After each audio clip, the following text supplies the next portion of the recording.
अस्सलाम वालेकुम दोस्तों। वैसे तो बलूचिस्तान के बहुत से खूबसूरत इलाके हैं जिनको मुनफरद मुकाम हासिल है।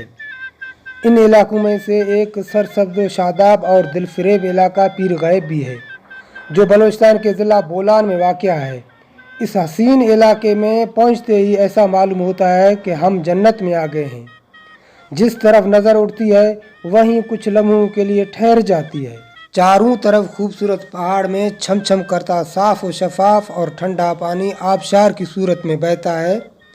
यहाँ लोग दूर दूर से पिकनिक और सैर करने के लिए आते हैं।